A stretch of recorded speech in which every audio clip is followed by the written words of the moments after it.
Señor, te damos gracias por tu amor, te damos gracias por tu bondad sobre nuestras vidas. Te queremos adorar, te queremos exaltar porque eres bueno, porque eres grande, porque eres maravilloso. Gracias que podemos descansar en ti, gracias que podemos asumir en esta tarde, Señor, que nos has dado tu gracia hasta el día de hoy, y por eso podemos acercarnos confiados, seguros de que tú estás con nosotros, y en todo momento te queremos adorar y te queremos exaltar. Abre nuestro entendimiento, danos de tu gracia, danos de tu verdad, para poder acercarnos a ti confiadamente. En el nombre de Jesús oramos. Amén. Abran sus manuales, por favor, a la lección 5, y vamos a considerar esta tarde, en esta primera sesión, vamos a considerar cómo interpretar el Antiguo Testamento. Vamos a ir a esas partes que componen el Antiguo Testamento y vamos a revisar algunos aspectos de estos estilos literarios que hay allí en el Antiguo Testamento. Hay que reconocer que las lecciones y las enseñanzas que el Antiguo Testamento nos brindan son de crucial importancia. La razón por que son importantes es porque nos permite identificar que el cristianismo básicamente es una religión histórica, es decir, no surgió el día de ayer, hay una historia, hay todo un contexto histórico que nos permite identificar mayormente en el Antiguo Testamento la historicidad del cristianismo.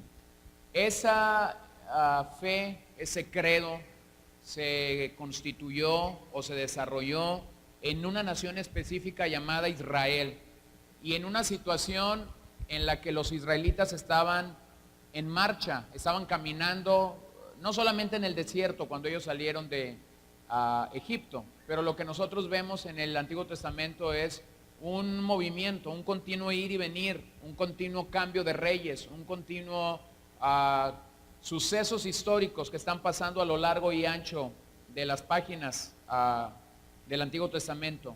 Y como bien lo mencioné el día de ayer, todo apuntaba a Cristo. Sin embargo, hay historias que nos permiten identificar claramente algunas lecciones y algunas enseñanzas de allí. Por esa razón es que no deberíamos divorciarnos del contexto histórico del Antiguo Testamento y entenderlo dentro del mismo contenido que hay en la literatura del Antiguo Testamento. Vamos a encontrar 4 tipos o 4 estilos literarios ahí en el Antiguo Testamento. Vamos a encontrar narraciones, vamos a encontrar libros proféticos, vamos a encontrar libros poéticos y vamos a encontrar libros de sabiduría. Entonces, pues no vamos a revisar todos, pero les voy a dar un panorama general de cómo considerar estos libros, cómo estudiar estos libros, cómo poder sacar el mejor jugo de esos libros. Entonces vamos a empezar con los textos narrativos o con las narraciones que hay en el Antiguo Testamento. Hay un dato interesante: la Biblia contiene más literatura del género narrativo que ningún otro estilo en la Biblia. Es decir, si nosotros tuviéramos que evaluar la literatura del Antiguo Testamento y saber qué porcentaje es mayor, el porcentaje que es mayor, no solo en el Antiguo, pero en el contenido total de la Biblia, mayormente la Biblia es una narración. Y cuando identificas las narraciones, te das cuenta de algo: la Biblia contiene una narración de una historia continua. No es discontinua, o sea, no es como que pasó ayer, no tiene nada que ver con ahora, lo que sucedió después no tenía nada que ver con esto. De hecho, si ustedes lo ven, la promesa hecha a Abraham, ahí en Génesis: por causa tuya serán benditas todas las familias de la tierra. Esa promesa, si tú te das cuenta, se nos da en uno de los primeros capítulos del libro de Génesis, Génesis 11, 12, cuando se está desarrollando la historia de Abraham, y el resto de la Biblia es el cumplimiento de esa promesa. Entonces, en ese sentido no hay discontinuidad en la narrativa que hay en la Biblia. Todo lo contrario, hay una continuidad que nosotros hacemos bien en considerar. El doctor Gordon Fee en su libro Lectura Eficaz de la Biblia, comenta que más del 40% del Antiguo Testamento es narrativo.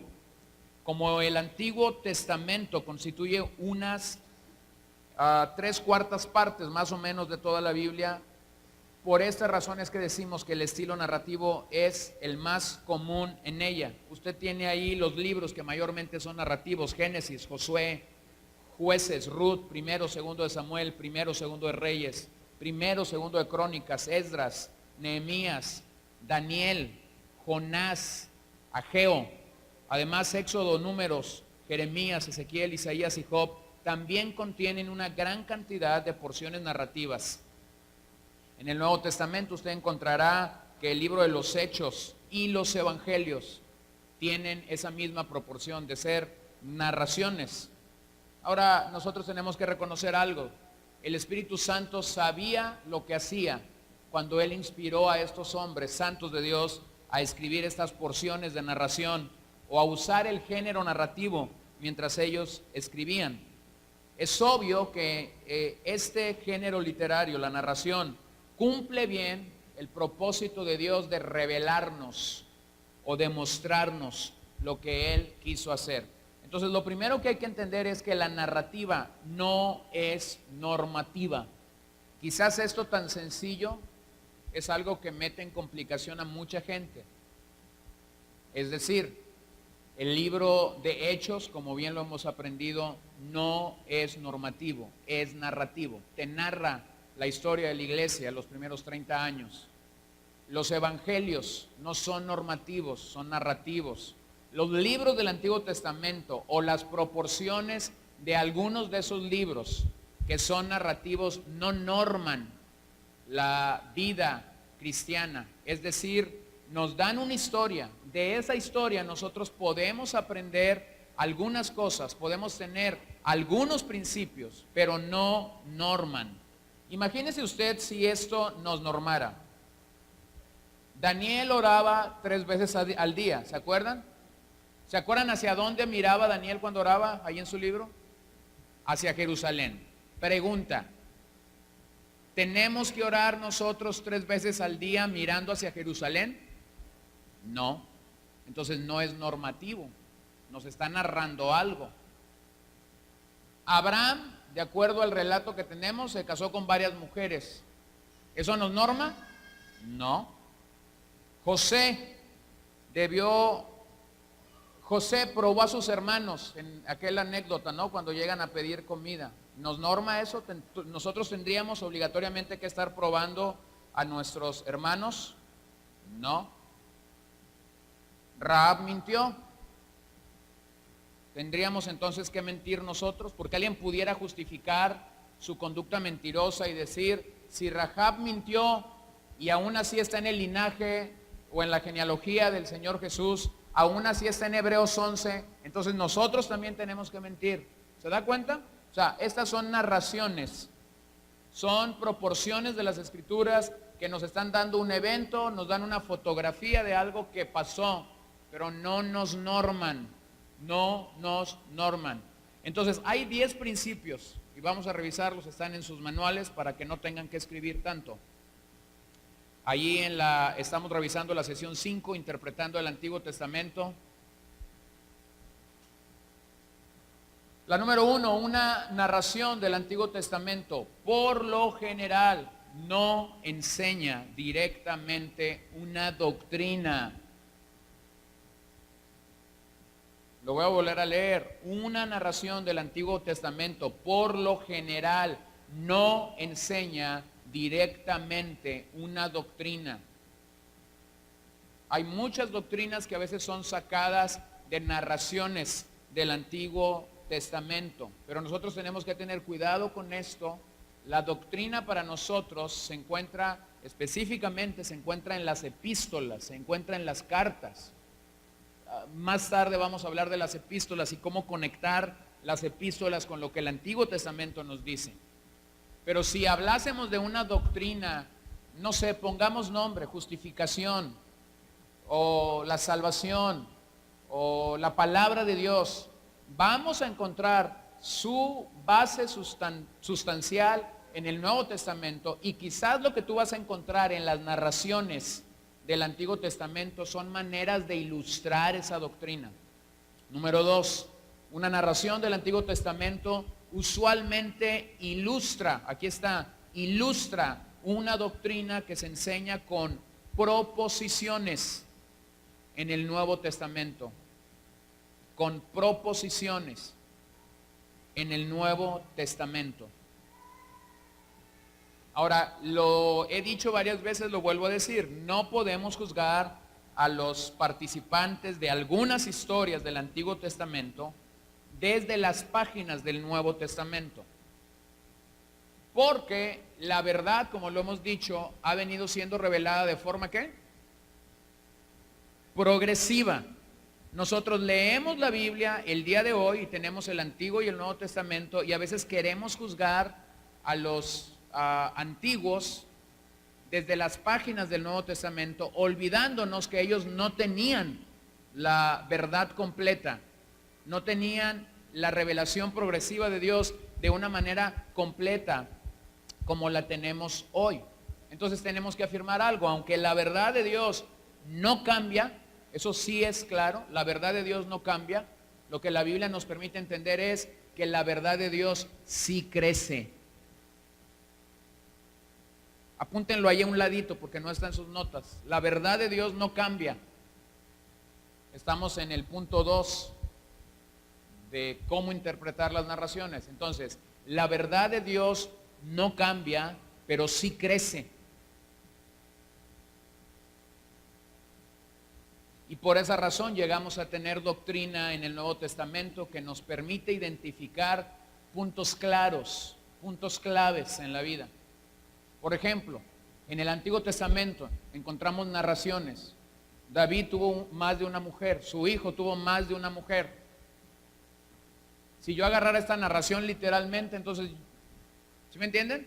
Yo podría tener más mujeres, pero el Nuevo Testamento es claro cuando habla del adulterio.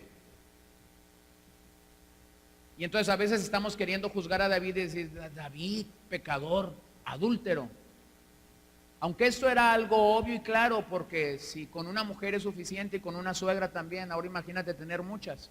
Aunque esto era obvio y claro desde el principio, ellos no tenían la verdad completa que el Nuevo Testamento afirma acerca del adulterio, acerca de la familia. Número 3, las narraciones informan lo que pasó, no necesariamente lo que debió haber pasado, ni lo que debe pasar todo el tiempo.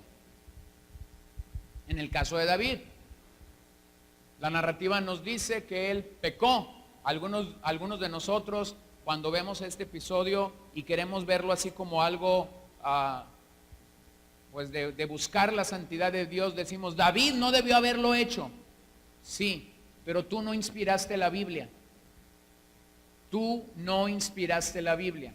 Te puede no gustar que esté ahí en la Biblia, pero está. Y puedes juzgar a David y decir: no debió haberlo hecho, pero está dentro de la narrativa. Número 4, lo que los personajes de las narraciones hacen no es necesariamente un buen ejemplo para nosotros. Tomemos el caso de Rahab, que ya hablamos de ella. ¿Se acuerdan cómo nos presenta el libro de Josué a Rahab? ¿Qué era Rahab? Una ramera o una prostituta. Por el hecho de que esté allí en la Biblia, alguien pudiera tener la decisión de decir: yo voy a ser como Rahab. No. Nosotros vemos a Rahab mentir en esa narración cuando le preguntan dónde estaban los 2 extranjeros que habían venido. Y ella mintió. ¿Por qué ella mintió ahí en la Biblia? ¿Nosotros podemos mentir? No. Ahora dense cuenta de algo. Cuando Hebreos 11 pondera a Rahab y habla de ella, la alaba, ¿se acuerdan? Y para muchos es paradójico que el autor de los Hebreos haya alabado a una prostituta mentirosa. ¿Han visto eso? Nosotros que somos muy santos para leer Hebreos 11 decimos: ¿cómo al autor de los Hebreos se le ocurrió incrustar en esta galería de hombres de fe a una prostituta que mentía. ¿Por qué la alaba el autor de los Hebreos? ¿Por su mentira? No. ¿Por su conducta inmoral? No. ¿Por qué? Por su fe. ¿De qué está hablando Hebreos 11? Está hablando de una colección de hombres que tuvieron fe en el Señor en algún momento de su vida. Está dentro de la historia de una verdad progresiva que viene y conecta hasta el final. Entonces, no necesariamente los personajes hicieron bien o hicieron mal, siempre que los vemos ahí. Número 5, la mayoría de los personajes de las narraciones del Antiguo Testamento y sus acciones son imperfectas. ¿Se han dado cuenta de eso? La mayoría son imperfectas. David, Salomón, Moisés, que era el hombre más manso. Y comienzas a buscarle. Número 6, no siempre se nos dice al final de una narración si lo que ocurrió era malo o era bueno. Ese es otro detalle increíble.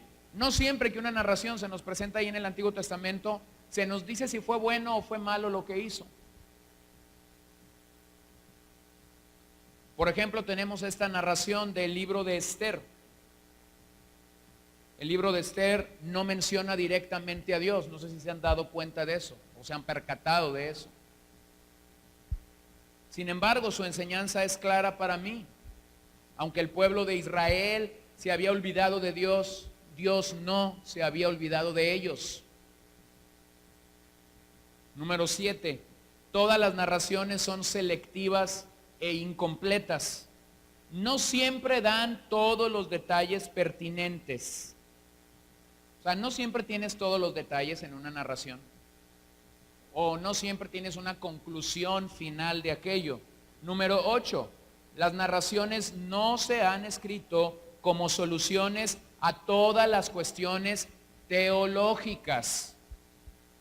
De repente, cuando tenemos una duda o una situación en cuanto a una doctrina o a un tema en particular teológico, a veces solemos ir a la narrativa del Antiguo Testamento para tratar de aclarar. Y la cuestión con esto es que no todas las narraciones están escritas como una solución a debates teológicos. Vuelvo a decirlo, ilustran doctrina, pero no contienen doctrina. Número 9. Las narraciones pueden enseñar explícitamente o implícitamente. Y por eso tenemos que leerlas con cuidado. Es decir, en algunas ocasiones vas a encontrar que afirman algo con claridad. En otras vas a encontrar una implicación algo con claridad, o no tan claro, pero sin declararlo abiertamente. Número 10. En todos los casos, Dios es siempre el héroe de las narraciones bíblicas. Hermanos, vuelvo a decir esto, porque solemos cometer el error de buscar en David, buscar en Abraham, buscar en Moisés, buscar en cualquier otro personaje de las narraciones del Antiguo Testamento, tratar de identificar al personaje principal. Dios es el personaje principal, es el protagonista. Por más raro que parezca, pero en toda narrativa, el protagonista no es el personaje en sí mismo, sino es Dios, que se revela en esa historia o en ese episodio personal de una manera específica a la vida de ese hombre o de esa mujer que están en esa historia. De tal manera que cuando nosotros leemos una narración del Antiguo Testamento, no deberíamos pensar principalmente en el personaje. Tendríamos que hacer esto: el Dios de Moisés, el Dios de Josué, el Dios de David, el Dios de Salomón. Entonces eso te lleva a pensar que en una narración, más que mostrarte al hombre como un modelo, más que mostrarte allí una situación específica de ese hombre, lo que yo tengo que encontrar es cómo Dios se mostró a ese hombre en particular en un momento específico de su vida, y qué atributo de Dios, qué enseñanza de Dios yo puedo obtener para mi beneficio. Ahora pensemos en una narración. Vaya conmigo, por favor, a Josué capítulo 1. Y leamos los primeros 7 versículos. Josué capítulo 1, verso 1 al 7. Sucedió después de la muerte de Moisés, siervo del Señor, que el Señor habló a Josué, hijo de Nun, y ayudante de Moisés, diciendo: mi siervo Moisés ha muerto. Ahora pues, levántate, cruza este Jordán, tú y todo este pueblo, a la tierra que yo les doy, a los hijos de Israel. Todo el lugar que pise la planta de vuestro pie, os he dado, tal como dije a Moisés, desde el desierto y este Líbano hasta el gran río, el río Éufrates, toda la tierra de los hititas hasta el mar grande que está hacia la puesta del sol, será vuestro territorio.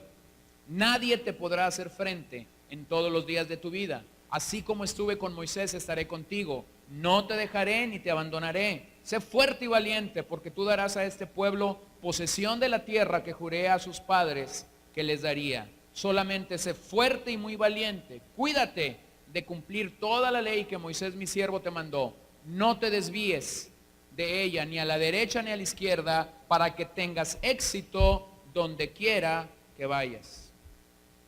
En este capítulo 1 del libro de Josué, usted va a encontrar esa frase varias veces: sé fuerte y valiente, no temas ni desmayes, tu Dios estará contigo. Y hay por lo menos 2 pasajes aquí que han sido muy mal interpretados. El primero está en el versículo 3: todo lugar que pise la planta de vuestros pies, se os dará. ¿Qué dijimos que es esta proporción del Antiguo Testamento? ¿Es poesía? ¿Es profecía? ¿Qué es? Es una narración, es una narrativa. Si yo no la interpreto como narración y entonces le doy un sentido literal a esto, lo que este pasaje me manda a hacer es lo siguiente: que todo lo que yo quiera lo tengo que pisar. ¿Sí? Entonces, si tú quieres un BMW, tienes que ir a una agencia BMW. Yo creo que no te van a dejar subirte a un BMW si te ven llegar en taxi. ¿Sí me entiendes? Pero entonces hay muchos cristianos perdidos pisando cosas, pisando carros, pisando casas, pisando terrenos, pisando ropa, porque están interpretando este pasaje de forma literal, cuando el pasaje es una narración. Es más, yo sé de un matrimonio que esta fue la forma como se casaron. Estudiaban juntos en un aula. Ella era de otro país, él era de otro país, y ella venía todas las mañanas al empezar la clase y le pisaba los pies.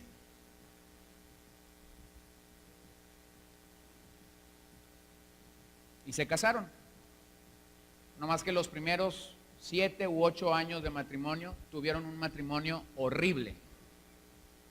Y cuando yo conocí la historia es porque ellos estaban en consejería matrimonial, porque no sabían si se separaban o quedaban juntos. ¿Por qué?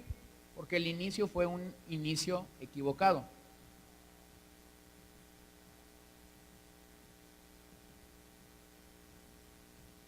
Sencillo. Ahora, la gente erra cuando dice: es que es bíblico. Sí, es bíblico porque está allí y está en la Biblia, pero no está siendo bíblico al aplicar ese principio. Ahora vean el verso 7, otro pasaje sumamente manoseado. Este ha sido un pasaje erróneamente usado para animar, para emocionar y para alentar a la gente a que haga algo. ¿De qué habla el verso 7? A ver, vamos a leerlo otra vez. Solamente sé fuerte y muy valiente. Cuídate de cumplir toda la ley que Moisés, mi siervo, te mandó. No te desvíes de ella ni a la derecha ni a la izquierda, para que tengas éxito donde quiera que vayas. ¿De qué habla? A ver, propuestas. Obediencia, ya. ¿De qué habla? De obedecer a Dios. ¿A qué Dios, a través de Moisés, estaba mandando a Josué? A que lo obedeciera. Sin embargo, cuando nosotros nos encontramos a un hermano ahí medio agüitado, que está todo desorientado, le decimos, échale ganas, hermano. Ahí dice en la Biblia, esfuérzate y sé muy valiente. Y luego para justificarlo, que también el Nuevo Testamento lo dice, ya lo dijo el apóstol Pablo, todo, y se nos llena la boca, todo lo puedo en Cristo que me fortalece. Y ya erraste en 2 pasajes de las Escrituras que la mayoría de los que estamos aquí, yo también me cuento, en algún momento lo hemos usado de una manera equivocada. Aquí no hay una promesa, esto no es una promesa para todos los cristianos. Aquí hay un principio. En esta narración, en este verso o en estos versículos que hemos leído en particular, no hay una promesa. Es decir, no significa que si yo me esfuerzo, que si yo soy valiente para emprender un negocio, una pequeña compañía o una grande compañía, me va a ir bien. No, eso no significa. Lo que aquí significa es que a una persona que obedece a Dios le va a ir bien desde la perspectiva ¿de quién? De Dios, no desde las nuestras. Porque nosotros somos muy materialistas. Y siempre que nosotros pensamos en que nos va a ir bien, ya vimos el signo de pesos, ¿no? Entonces aquí hay un principio de obediencia al Señor. No hay una promesa para todos nosotros. De paso, es bueno recordar que un sueño o una historia de nuestra vida, una vivencia de nuestra vida, no debe determinar los principios de Dios. Es decir, porque a alguien le fue bien emprendiendo algo y Dios lo quiso bendecir, no significa que Dios va a bendecir a todos los que están cerca de esa persona. Entonces, en estas narraciones encontramos muchas prácticas en las narraciones del Antiguo Testamento. Por ejemplo, el día del Señor o el sábado que ellos guardaban. Pero luego reconocemos en el Nuevo Testamento que ya no es un día, sino que Cristo, en Él, dice el Nuevo Testamento, hemos encontrado el verdadero reposo. Sin embargo, el principio es bueno. Trabajar 6 días, descansar un día. ¿Lo ven? O sea, el principio del día sábado es trabajar 6 días, descansar un día. ¿Te salva eso? No, no te salva. Quien tiene el poder para salvarnos es Cristo. Y en Él encontramos el reposo, dice el Nuevo Testamento. Entonces, aquí está la idea de las narraciones. Bueno, después usted puede leer otras narraciones e ir buscando estos principios. Continuemos con los textos proféticos. Una buena proporción también del Antiguo Testamento son textos proféticos. Una interpretación acabada de las porciones proféticas de las Escrituras Santas dependen grandemente del dominio de los principios y leyes del lenguaje figurado y de el tipo y símbolos que encontramos en esos libros. A través de toda la Biblia y constituyendo un lazo de unión entre el Antiguo y el Nuevo Testamento, se hayan desparramados oráculos inspirados que predicen el futuro, elaborados con toda variedad de lenguaje figurado y a menudo incorporados en tipos y en símbolos. De acuerdo con las Escrituras, el profetizar no significa primariamente una predicción de acontecimientos futuros. La palabra hebrea nevi significa uno que habla bajo la presión del fervor divino y debe considerarse al profeta especialmente como portador de un mensaje divino y que obra como portavoz del Todopoderoso. Cuando lees los libros proféticos del Antiguo Testamento, te das cuenta claramente la pasión, el fervor, el fuego que consumía a estos hombres al decir palabra de Jehová. Palabra de Jehová. Y daban una palabra específicamente a una nación, a un reino. Observen algo.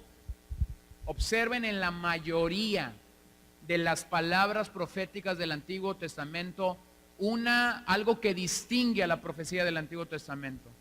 No era personal.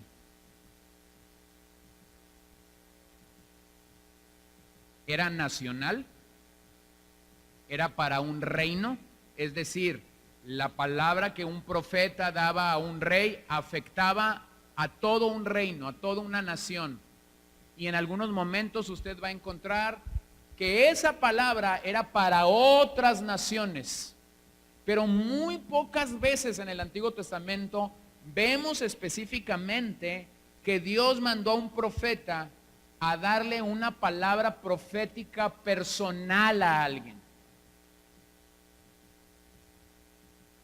Ahora piensa en un momento, ¿cómo son en nuestros días a lo que mucha gente le llama palabra profética? ¿Cómo es? Es personal.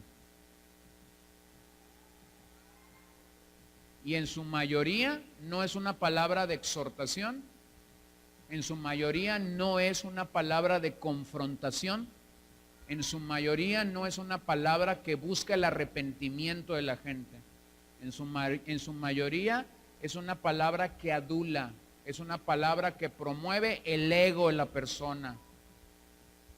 Vas a ser un gran empresario, vas a ser un gran político. Si la quieres poner espiritual, la puedes poner espiritual. Vas a ser un gran pastor.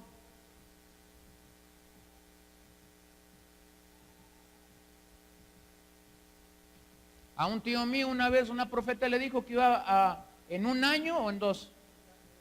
En un año iba a pastorear 2,000. Pues han pasado un montón de años. Yo todavía no veo que se cumpla. Esa misma profeta le dijo a alguien que iba a ser mamá, no fue mamá. Son de índole personal. Buscan trabajar en el orgullo, en el ego de las personas. Pero vean la distinción en el Antiguo Testamento. Miren ahí en Éxodo 4:16. Aarón fue designado como portavoz de Moisés para repetir las palabras de Dios que recibiría de boca de su hermano. Y en ese particular Moisés venía a ser como Dios para el faraón, y Aarón servía a Moisés como el profeta, allí en Éxodo 4:16 y Éxodo 7:1. De modo que en el Antiguo Testamento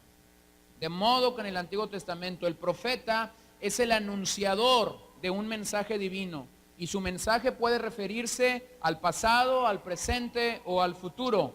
Puede ser una revelación, una amonestación, una censura, una exhortación, una promesa o una predicción. Lo vemos en el primer libro de Reyes 13:1, segundo de Reyes 4, Oseas 9:7. Al portador de semejante mensaje, muy apropiadamente el Antiguo Testamento lo llama varón de Dios, y allí en Oseas lo llama varón de espíritu. También es importante observar que una porción muy grande de los libros del Antiguo Testamento consisten en amonestar, en reconvención, en censura. Existen indicaciones de muchas profecías no escritas de este carácter, que no quedaron registradas en el documento sagrado. Dice Feuerbach, los profetas en un sentido especial eran guardianes espirituales de Judá e Israel, los representantes de la verdad y santidad divinas, cuyo ministerio consistía en mantener un ojo vigilante y celoso sobre la manera de los tiempos, descubrir y combatir los síntomas de defección que surgieran, y por todo medio a su alcance alentar y robustecer el espíritu de la verdadera piedad. Elías se destacó en esto en forma tan notable que por este motivo se le toma en la Biblia como el tipo de toda la orden profética en los estados primitivos de su desarrollo. Fue hombre de heroica energía, de acción más bien que rico en ideas o elevado en su palabra. Las palabras que habló fueron pocas, pero eran palabras que parecían surgir de las cavernas del trueno y que más parecían decretos procedentes de la presencia del Eterno que expresiones de un hombre sujeto a pasiones semejantes a las de aquellos a quienes se dirigía. Este era el profeta. Y por eso cuando lees sus libros te encuentras con palabras tan duras, tan ásperas, te encuentras con palabras tan firmes y tan claras para la nación. Pero hay que reconocer algo en esos libros. La doble naturaleza de la profecía es, por un lado, predecir y por otro lado, predicar. Y normalmente nosotros enfatizamos en predecir, es decir, en decir algo que va a suceder en el futuro. Pensamos en lo que está por venir, pero dejamos de enfatizar en lo fuerte que fue para ellos el hecho de comunicar un mensaje divino para el día, para la actualidad, es decir, lo que tiene que ver con predicar. Entonces, para interpretar correctamente las profecías, tenemos que verificar tres cosas. Número uno, las relaciones orgánicas y la interdependencia de las principales predicciones registradas. Número dos, el uso y el significado de figuras simbólicas, sobre todo el profeta Ezequiel, un libro donde hay tantos símbolos, donde hay tantas figuras. Número tres, análisis y comparación de profecías similares, especialmente aquellas que han sido interpretadas divinamente y otras que es evidente que se han cumplido. Es interesante observar que el Antiguo Testamento no nos revela como norma la profecía de índole personal. Lo vuelvo a decir, tenemos profecías que tienen que afectar la familia, la nación, la política, un reino. Los profetas de antaño eran como los mensajeros de una paquetería, la que te guste, DHL, estafeta. Solo entregaban el paquete, pero no lo producían. Los profetas del día de hoy son aquellos que solo entregan el paquete, no lo producen. Un hombre que semana a semana sube a un púlpito para solamente abrir su boca con la palabra de Dios, sería el equivalente en nuestros días a ser un profeta. Es decir, comunicas un mensaje, no lo produces.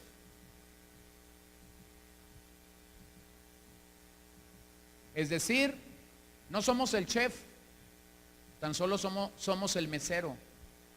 Llevamos la comida, llevamos el alimento, pero ese alimento ha sido revelado por Dios a través de su palabra misma. ¿Cuántos errores se han cometido por esta razón?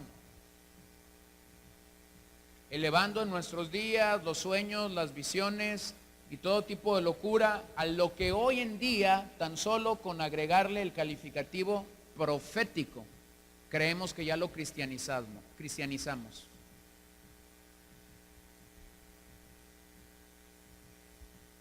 Cuando pensamos en las profecías mesiánicas del Antiguo Testamento y vemos su cumplimiento en el Nuevo Testamento, la pregunta debería de ser, ¿cómo nos afecta esto? ¿Cómo nos afecta el que esta profecía se cumplió en un momento determinado, en una situación específica? Lo tercero que vamos a revisar son los textos poéticos. Buena parte del Antiguo Testamento está compuesta en un estilo y forma de lenguaje muy por arriba de la simple prosa. Los libros históricos abundan en vibrantes discursos, odas, piezas líricas, salmos y fragmentos de cantos. Casi la mitad del Antiguo Testamento está escrito en estilo poético. Pero la poesía de los hebreos tiene peculiaridades tan notables y tan distintas de las de otras naciones. Como su propio idioma es diferente de las otras familias de idiomas, su métrica o su metro no se compone de sílabas, sino de sentencias y sentimientos. Por eso cuando en algunas ocasiones decimos que el libro de Salmos o de Proverbios es poesía y alguien lo lee en español, dice, ¿dónde está la poesía? O sea, porque nuestro oído y nuestros ojos cuando leemos está acostumbrado a que nuestra poesía tiene que tener rima. Pero llegas a estos libros y te encuentras que no hay rima. Generalmente se reconoce ahora que el aspecto distintivo de la poesía hebrea consistía en el paralelismo de miembros. En el paralelismo de miembros. Los hebreos hacían rimas no con las letras, hacían rimas con las ideas, a diferencia de nosotros que lo hacemos con palabras. En ese sentido, encontramos diferentes tipos de paralelismo. Por ejemplo, encontramos un primer paralelismo, el paralelismo sinónimo. Está ahí en sus notas. Comunica una sola idea, pero lo importante es mostrar las conexiones. Abra su Biblia al Salmo 19.1, por favor, para que lo pueda ver en algún pasaje y lo pueda reconocer. Salmo 19.1. Los cielos proclaman la gloria de Dios y la expansión anuncia la obra de sus manos. ¿Se dan cuenta que hay una misma idea? Glorificar, levantar, exaltar la grandeza de Dios. Los cielos y la expansión proclaman la gloria de Dios y anuncian la obra de sus manos. Esta es otra manera de leer el mismo texto. O sea, son sinónimos, están hablando de una misma idea. Los cielos proclaman la gloria de Dios y la expansión anuncia la obra de sus manos. El segundo tipo de paralelismos que encontramos en la poesía hebrea es el paralelismo antitético. Contrastan y comunican una sola idea. Nuevamente es una sola idea. Proverbios 10.1. Proverbios 10.1. El hijo sabio alegra al padre, pero el hijo necio es tristeza para su madre. ¿Se dan cuenta del contraste? El hijo que es sabio va a causar alegría, el hijo que es necio va a producir tristeza. En el caso del primero habla de que va a producir alegría al padre, en el caso del segundo habla de que va a producir tristeza a la madre. Pero básicamente lo que aquí se está comunicando es un contraste entre el sabio y el necio. Y luego tenemos el paralelismo emblemático, es algo más concreto. Y la segunda frase lo hace de forma simbólica. Vamos a Salmos. Salmo 22, versos 12 y 13. Muchos toros me han rodeado, toros fuertes de Basán me han cercado. Habidos abren su boca contra mí, como león rapaz y rugiente. ¿Se dan cuenta? Primero está hablando de toros, pero llega el momento en que dice como león rapaz y rugiente. Entonces aquí la segunda frase lo hace de una manera simbólica. No es que ahora los toros se convirtieron en leones. No, simple y sencillamente esos mismos toros, pero ahora está usando el símbolo del león para decir que son rapaces y que son rugientes. Bueno, esto se nos complica un poco porque, como lo dije, nuestra poesía rima, usamos las palabras, pero ellos usaban básicamente las ideas. Así como pasó con nuestra lección número 4 del día de ayer, que fue muy técnica, lo mismo sucede con estas proporciones del libro de los Salmos. Pero nosotros vamos entendiendo la riqueza que hay en todos estos libros y lo que nos puede aportar a nosotros para tener un entendimiento claro, un entendimiento firme de lo que la Biblia nos va comunicando. Ahora vuelvo a decir, los salmos pueden tener aspectos doctrinales, pero no son doctrina. Y tenemos que cuidarnos.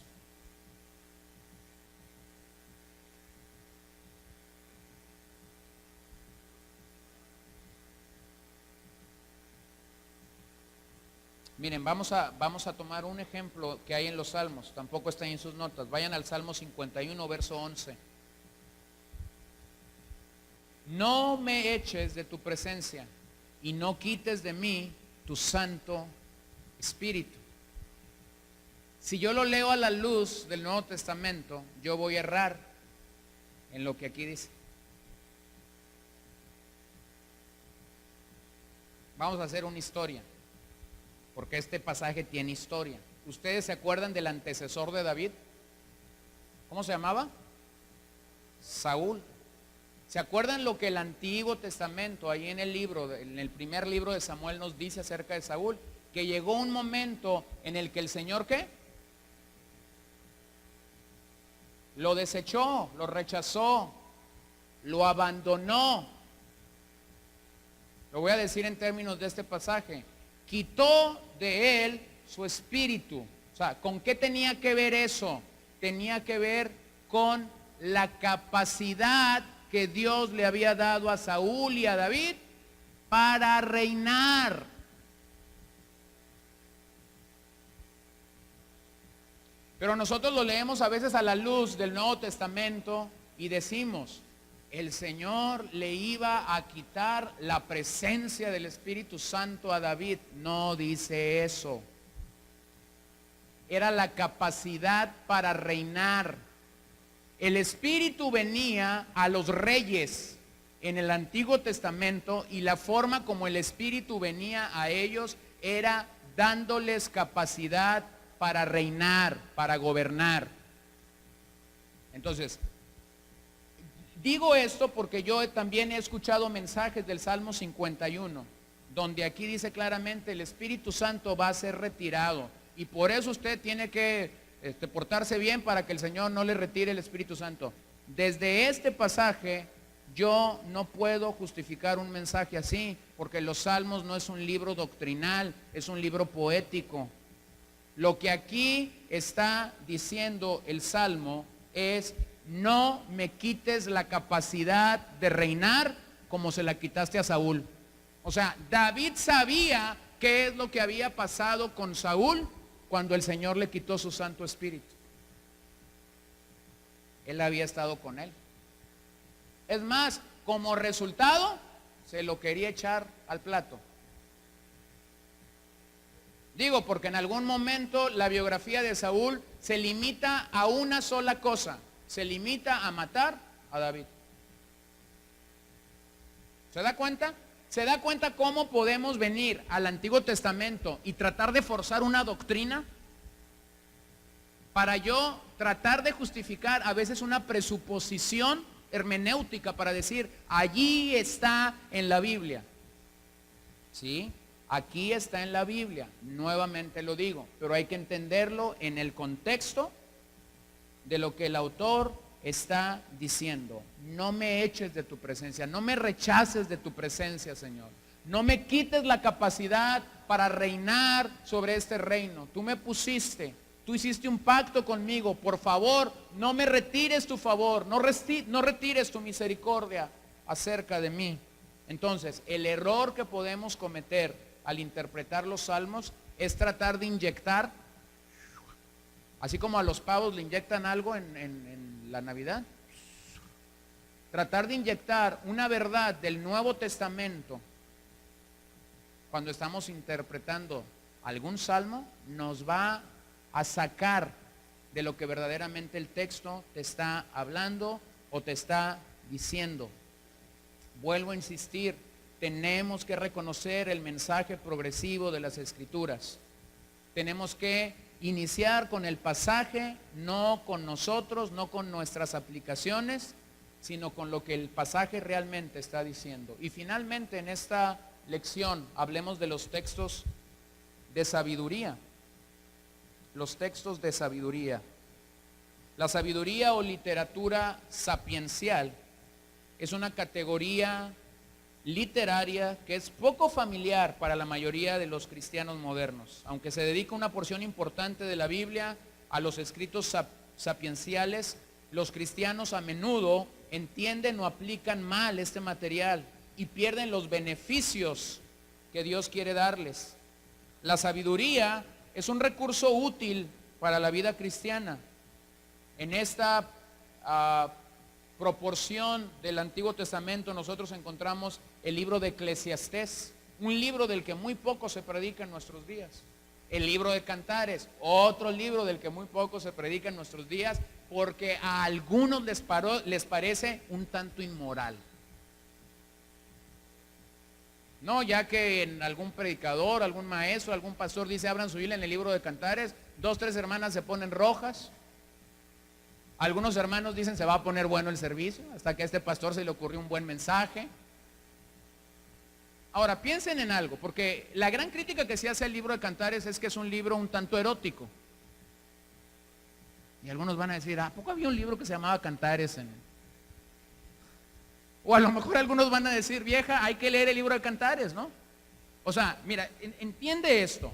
Si está en la Biblia y si Dios lo puso, es porque Dios nos está queriendo comunicar algo a través de él.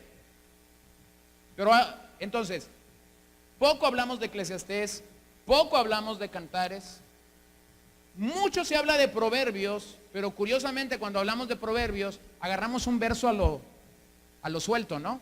Ah, sí, porque allá dicen Proverbios y sacamos un proverbio y lo acomodamos nuevamente. Y hay algunos salmos que también son considerados porciones sapienciales, es decir, que tienen una sabiduría para nosotros. Pero entonces hay que reconocer en estas porciones del Antiguo Testamento, hay que reconocer algunas cosas. Mira, por ejemplo, Proverbios muestra principios sabios, no promesas absolutas para la actualidad. Proverbios muestra principios sabios, no promesas absolutas para la actualidad. Veamos ahí el ejemplo que tenemos. Vayan conmigo a Proverbios 10. Proverbios 10, versículo 1 al 4. El hijo sabio alegra al padre, pero el hijo necio es tristeza para su madre. Tesoros mal adquiridos no aprovechan, mas la justicia libra de la muerte. El Señor no permitirá que el justo padezca hambre, pero rechazará la avidez de los impíos. Pobre es el que trabaja con mano negligente, mas la mano de los diligentes enriquece. Verso 3 y 4, vuélvalo a leer conmigo. El Señor no permitirá que el justo padezca hambre. Me voy a detener ahí. ¿Conoce usted a algún justo que en algún momento ha padecido hambre en nuestros días? Nomás 2 personas. ¿Conoce a algún justo que en algún momento ha padecido hambre? Sí. Y entonces algunos dicen, de los que hablábamos ayer, los de fe y prosperidad, no, si padeces hambre es porque estás pecando.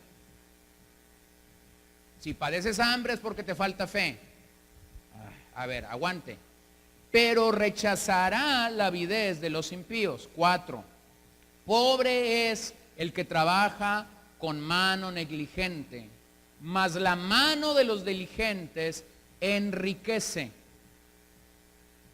A ver, ¿conoce a alguna persona que diligentemente trabaja 10 o 12 horas todos los días, que nunca ha sido rico? ¿Sí, no? Sí. Entonces, lo que Proverbios nos brinda son principios de sabiduría, no promesas absolutas que se van a cumplir en tu vida. Entonces, si un hermano bien intencionado, yo no digo que mal intencionado, pero un hermano bien intencionado, que se levanta todos los días a las 6 de la mañana para trabajar de 7 de la mañana a 7 de la tarde, agarra este pasaje y dice, Señor, la mano de los diligentes, tú la vas a enriquecer. Y agarra eso como la filosofía de trabajo por los próximos 30 años. Y resulta que nunca se enriqueció. Usted se va a dar cuenta que esa persona se puede amargar. Y tristemente muchas veces no se va a enojar ni con la iglesia ni con el pastor. Tristemente se va a enojar ¿con quién? Con Dios. ¿Conoce gente enojada con Dios? Sí, hay gente enojada con Dios. Pero siempre que usted tiene una persona que está enojada con Dios, detrás de esa persona hay un pastor o hay un maestro que erró en explicarle la Biblia. Aquí vino una señora una vez y me dijo, estoy muy enojada con Dios. Yo le pregunté, ¿por qué estás enojada con Dios? Entonces me dijo, porque allá en la iglesia donde yo iba, le decretaron vida a mi hijo y se acaba de morir. Y nosotros, me dice, hicimos todo lo humanamente posible y lo espiritual también para que no muriera. Así le dije yo, ¿qué hiciste? Pues ayunamos, oramos, hicimos vigilias, le decretamos, le declaramos, lo amarramos, lo volvimos a soltar, lo volvimos a decretar, pero finalmente se murió. Y me lo dijo 2 veces, estoy muy enojada con Dios. Yo le dije, ¿sabes qué? Estás enfocando tu enojo mal. No te enojes con Dios. Enójate con el falso hombre de Dios que te dijo que tu hijo iba a vivir y que te aseguró, siendo un pobre mortal, que iba a vivir. Ahora, hermanos, ¿se dan cuenta por qué es tan crucial que podamos interpretar la palabra de forma adecuada? O sea, un pobre hermano bien intencionado puede agarrar el versículo 4 como su eslogan para trabajar. Entonces ya tenemos a varios pobres hermanos, el que agarra Filipenses 4:13, el que agarra Josué 1:3, el que agarra Josué 1:7 y ahora el que agarra Proverbios 10:4 de una manera equivocada. Hermanos, la vida se nos puede ir.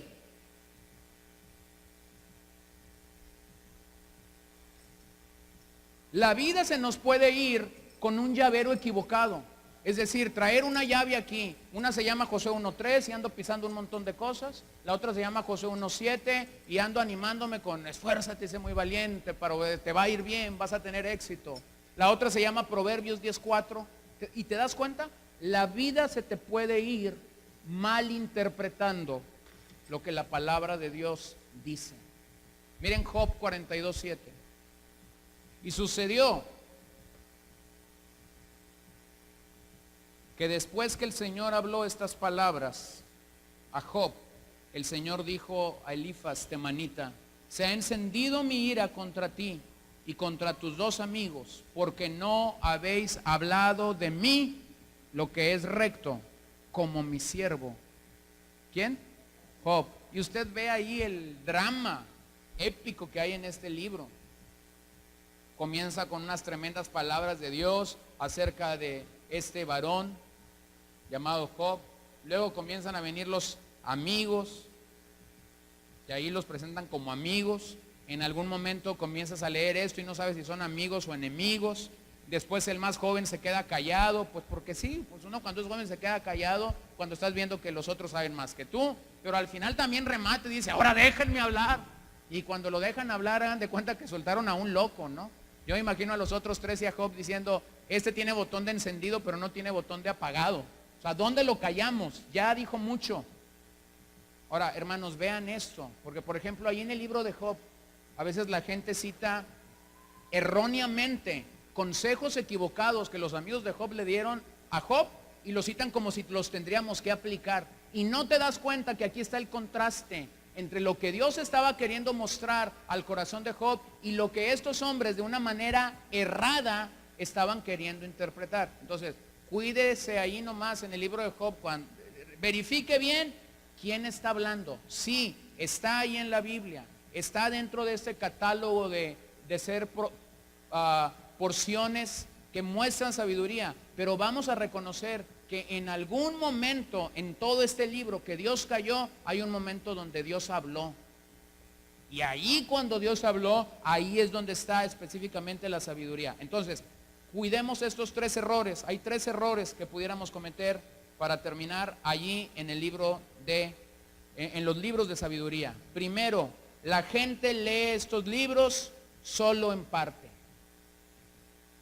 A todos nos ha pasado, ¿no? Leemos un verso a lo suelto, no vemos el contexto, no lees el libro completo, no sabes de dónde viene todo esto. Por ejemplo, allí, Eclesiastés 3:2, hay tiempo para nacer y hay tiempo para morir. En su enseñanza, en su contexto, este capítulo 3 de Eclesiastés es una enseñanza cínica. O sea, hay cinismo en esta enseñanza sobre la futilidad de la vida.